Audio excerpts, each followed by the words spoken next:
We're back in the greenhouse today, and these curious girls have to see what's going on. They're no longer little girls. Getting ready to move them to the other side of the... They'll still have their own little coop, but they'll be next to the big girls. Welcome to Crooked River Homestead, everyone. Today I am finally doing some planting in the greenhouse. I missed my window to do some fall crops in the regular garden. So I am here in the greenhouse in the hopes that I can do some of that gardening in here and extend my growing season. And some of these crops, or what I'll be planting today, are some herbs, some perennial herbs that I want to get established because I haven't been able to get them to grow in the regular garden, and then I can transplant them in the garden this fall, and hopefully they'll come back next year. I'm going to show you what I'm planning to plant today. So we have our tomato and pepper plants in here. The green pepper plants are starting to produce, and we definitely have plenty of jalapeno peppers. You guys are giving me some competition here. Yeah.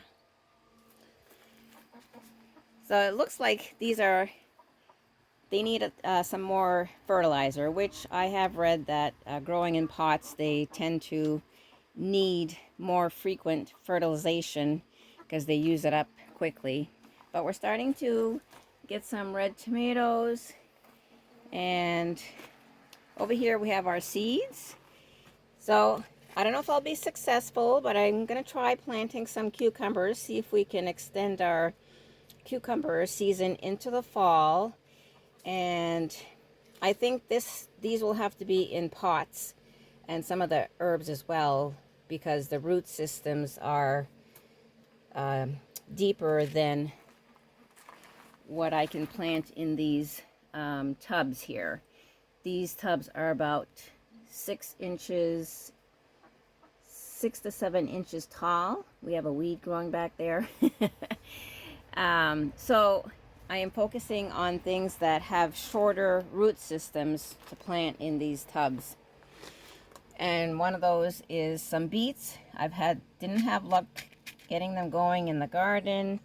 And also this variety of carrots is a shorter carrot from what I've read, the Nantes. And then these are scarlet Nantes.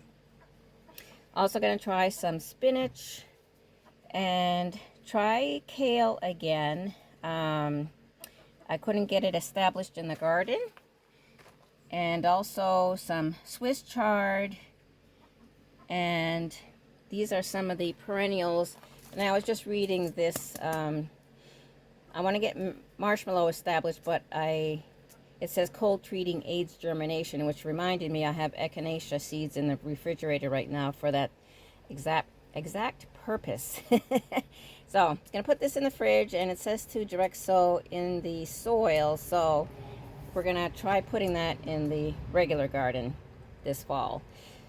Also, want to grow some basil, some holy basil, and I have Tulsi basil, and also some lemon balm, which once you get it established is easy to grow.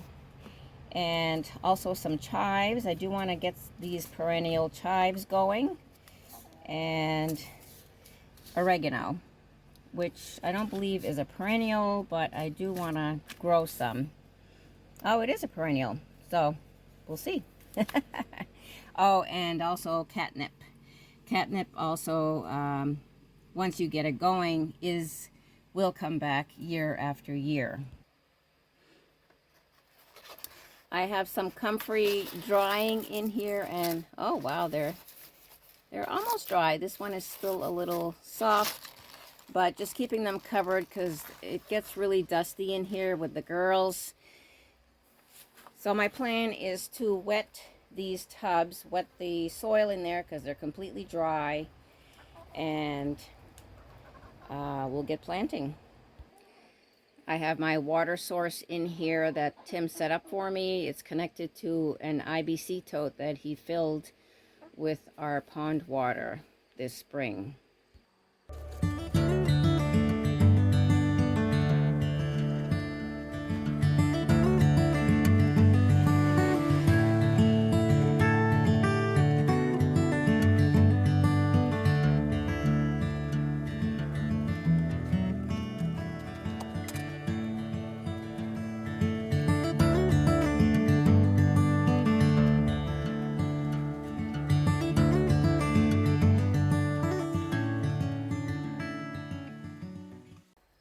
So one of the seeds I forgot to bring was lettuce, so I just planted the lettuce and just doing some wood chips around the rows to try to keep the moisture in, because it's 100 degrees in here today with the fans on.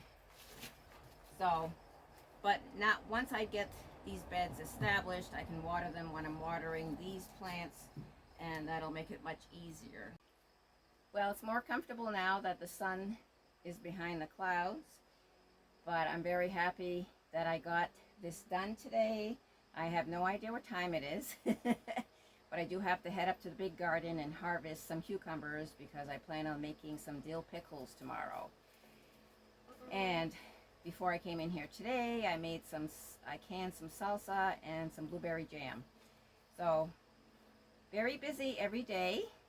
We're getting the farm stand off and running, so I'm kind of building my stock of things that I want to sell in the farm stand.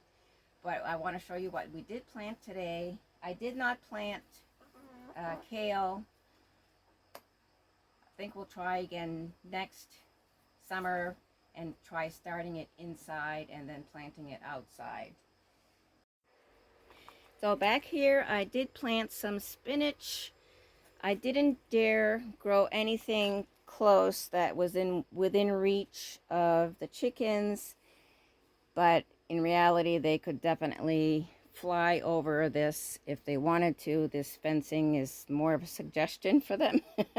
But they haven't breached the fence, so I'm happy about that. And down here I did plant some Swiss chard, and we have some Tulsi basil, some echinacea. Those are the seeds I had in the refrigerator, and I had planted them in the big garden, but I hadn't done the refrigerator with the seeds prior to planting, so that might have been part of my failure. One thing I do have to remember is the echinacea and the Tulsi basil can take almost up to 30 days for germination, so I got to keep that in mind. And we have some oregano back there, and over here we have our carrots, and I didn't label them. I gotta label them. So I have heard that if you put a board over your seeds that it helps with germination. So that's what I'm trying here. Let me know if you have tried this method and if it's been successful for you. These are just some scrap lumber that I found, and it was kind of a perfect size for this tub. And back there we have some lettuce. Haven't been successful with lettuce in the big garden, although I did just plant some again in the big garden, but we're trying some in here as well. And I do have a couple of the bigger containers here with some cucumber seeds, so we're gonna try those out in the greenhouse here and see if we can get some growing for the fall. I also planted some lemon balm to see if we can get that established, as well as some catnip. And then we have some holy basil here, and I have some beet in here. And back here I have some chives. It has cooled down to about 85 or so in here, so we're gonna shut off our solar fan, conserve our battery power, and it's the end of the day here, so I'm gonna shut off the little one at the end here. The sun will be going down in about an hour or so, and we're just saving our power when we can. Well, thanks for joining me today. This is definitely a learning process for us. This is the first year that we've actually been using this greenhouse, and we built this greenhouse earlier this spring. And we had a greenhouse, a small, very small one on our other property, but we never really used it or used it properly. So definitely a learning process. Let me know what you have grown in your greenhouse if you have one in the fall. I am hoping that we will have some veggies in here this fall, since I missed my planting window in the outside garden. So I'm headed off to the big garden to do some harvesting up there, see if we have any more tomatoes and some cucumbers for pickling, and maybe some green beans. We'll see. Please like and share this video. If you haven't subscribed yet, we would love it if you join us on our journey as we build our off-grid homestead here in Maine. And we'll see you next time. Bye. I'll keep praying to heaven and fighting like hell